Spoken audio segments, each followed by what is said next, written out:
Well, welcome, Linda Burke and Monica Staley, two amazing Needham Public Schools teachers who are retiring after, it's over 50 years of service to the Needham Public Schools. So thank you for being here. Now, Monica, you have been a kindergarten teacher for all of these 22 years in Needham. Mm-hmm. And at the other end of the spectrum, Linda, you've been an art teacher at Needham High School for 30 years, mm-hmm. which is like just extraordinary to have the two of you kind of bookending this conversation. So I appreciate you being here. Thank you. Well, first of all, Monica, let's start at the beginning, kindergarten. I heard recently a story about you and butterflies and kindergarten parents, and can you share that with us? Yes, sure. Well, I grow milkweed in my backyard, and I collect monarch butterfly caterpillars, the larvae, and even sometimes the eggs, and I bring them into the classroom at the beginning of the school year. During the COVID year, I couldn't allow the parents to come in for our mini day, and by coincidence, we had several of the caterpillars hatch out of their chrysalis on the very first mini day. So we released them together outside of the classroom, and the nervous parents releasing their children to this big new school found relief when I said, it's just like releasing these butterflies to their freedom, and your children are going to be well taken care of. And, it was kind of symbolic, but were there a lot of tears? There were a few tears, a few tears from some of those parents. Yes, probably the kids were crying because they had to do all the science. Right. Well, that's a wonderful memory, and I think that's really how your classroom has been for all those students and children and families all these many years. The way you've nurtured and supported them has been pretty amazing. Yeah. And Linda at the high school in the same way with the older kids, nurturing and inspiring their artistic endeavors and creation. And yeah. I'm wondering if all these years you can think about what's a memory or something that you think about that you really you'll recall after you leave Needham High School. Well, I'm in the process right now, because it's at the end of the year, of reading a lot of reflections that my upper level kids write, and they're at this point so articulate about what they're doing and why they're doing it and how it affects them personally that I actually get teary when I'm reading it. It's because I feel like, oh, they're talking like artists. They're using artist vocabulary. They've really absorbed what we've given them. They're thinking on their own feet and creating things that are, just innate and unique to who they are as people. And for me, even though it's a small thing, it's not really small for the kids, but for me, I see it every year, and to me, it's like just so profound. And I know that I'm launching these kids out, and the world's going to be a better place because they're in it. And I always feel that way at the end of the year. Yeah. And that's. Well, and I love the reflection, because I think they do some of that in kindergarten too these days with their new program. They share with the class what they've been learning and how they're growing. And just so you know, you're leaving, but I think I shared with you off camera that one of your former students will be joining us as an elementary art teacher next year, and we're excited. So that circle is going to complete. Yeah. When I think about the over 50 years that you've had in education in Needham, I know, and you mentioned COVID, a lot of things have changed. Kids are different, families are different. The work in many ways is the same, and yet the adults and even the children are in some ways rewired and are different. Could you both comment on, Monica, we'll start with you. What is different about our kindergartners coming in, or their families as they're entering the school system? Yeah, what I have seen over the past several years is an increased anxiety, and it may be partly due to COVID, as you mentioned, or it might be related to technology. I think that students absorb a lot of the anxiety that their parents have, so there's a little bit more. Kids really haven't changed. For me, it's basic. They want to know that they are loved and cared for. They need a certain amount of structure. They need support.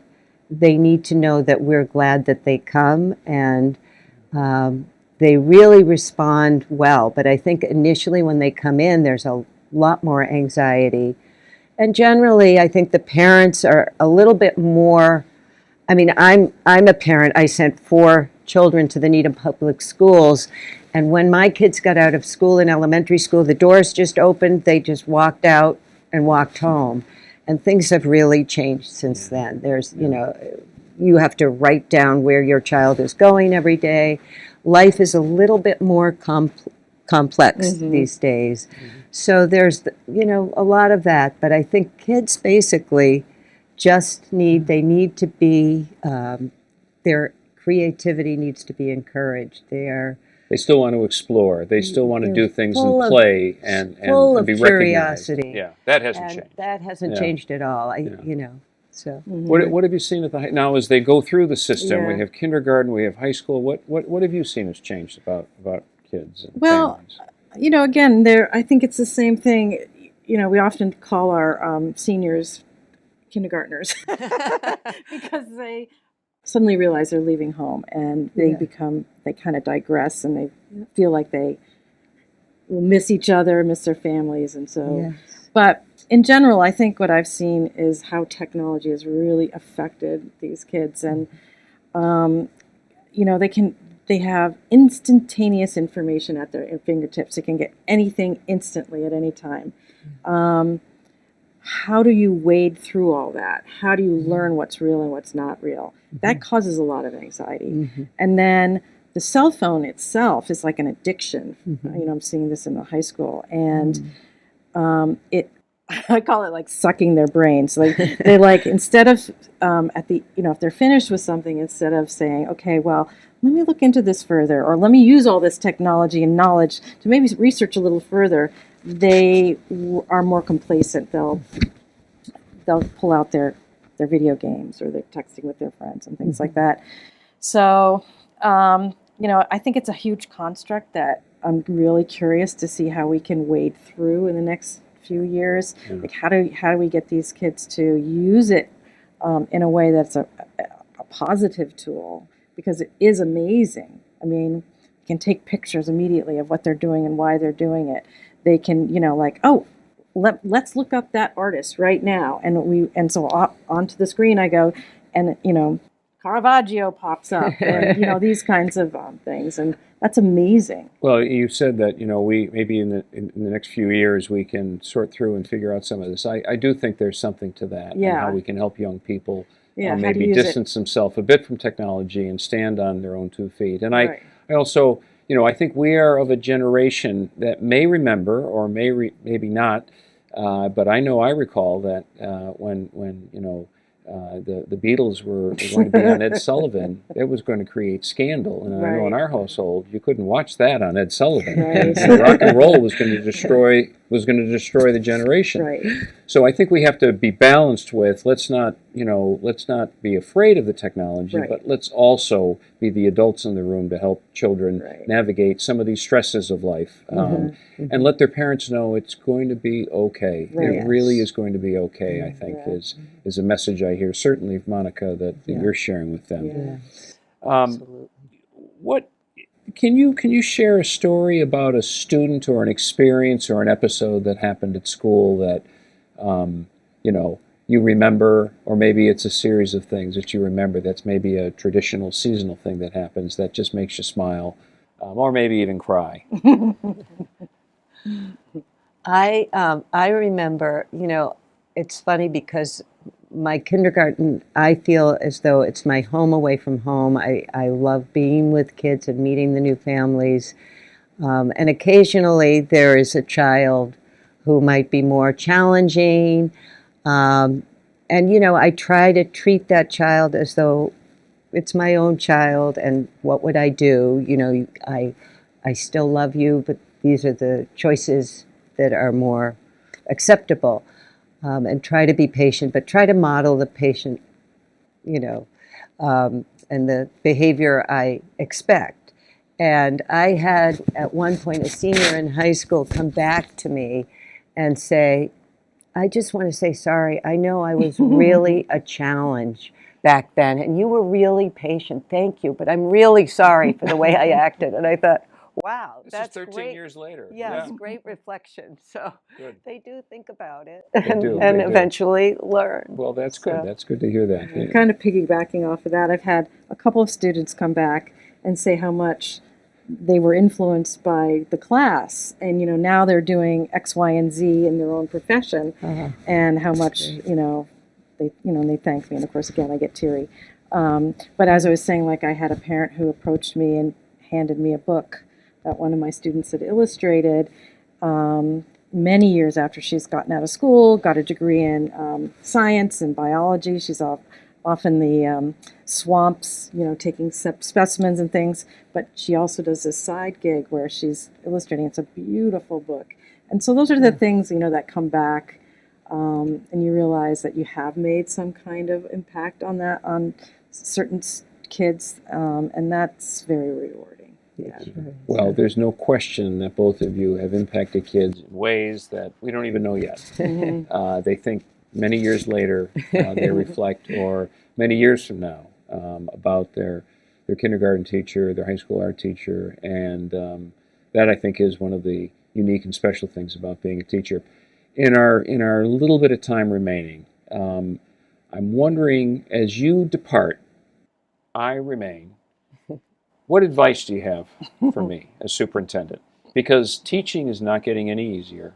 It's I worry about the profession, and I don't want to do anything that will harm the profession. So tell me what I need to do to support your colleagues. I can start. I think that one of the things that we're finding, especially with a lot of kids who have a lot of anxiety, kids who are trying to struggle through being a teenager, that the arts are a really important place to be. Needham's always been a really supportive of the arts, and I've always been grateful about that. So never, ever, ever cut the arts. Okay. Never cut the arts. Never cut Kids the arts. need that opportunity Music, to arts, express theater, themselves creatively. They absolutely do, particularly when you're talking about Pong, the Portrait of a Needham graduate, absolutely. How do you think creatively? How Sure. do you do that? All right. So. Good. Note taken. Absolutely. And, of course, in the early years, early childhood, play is so important. And I think that people confuse structured play with, they're just wasting their time. And allowing kids the time to create on their own and have a time when they are on their own, not completely supervised, they are sometimes at their most creative. And I think we really need to keep that in mind as the early grades become more academic, to support the play, support a little bit of freedom with the kids, because, I think that we are getting more and more sucked into, do we have to be more academic? And I think there is a balance that we need to really keep in mind. Yeah. So make sure we allow creativity in the arts for our kids, and make sure we leave space for play. Congratulations on your retirement. Thank you for spending all of these many years with our kids, and for spending this time right now. We're way over time. However, I do know that Drew, who is one of your former students, come here, Drew, who's in the studio and who's actually working on this crew. Drew, what year are you? I'm a junior. You're a junior. So 12 years ago, right? 12 years ago, you were in Miss Staley's classroom. Wow, that's awesome. And he was great. Yeah, Remember it. yeah, I remember it. And you were a wonderful student. He was. He absolutely was. Good. Very creative. Excellent. Yeah, Well, he was the congratulations best. to you. Thank you. Thank you. Best of luck to you. Oh, Same to you. Thank you. Thank All you right. so much. Thank you.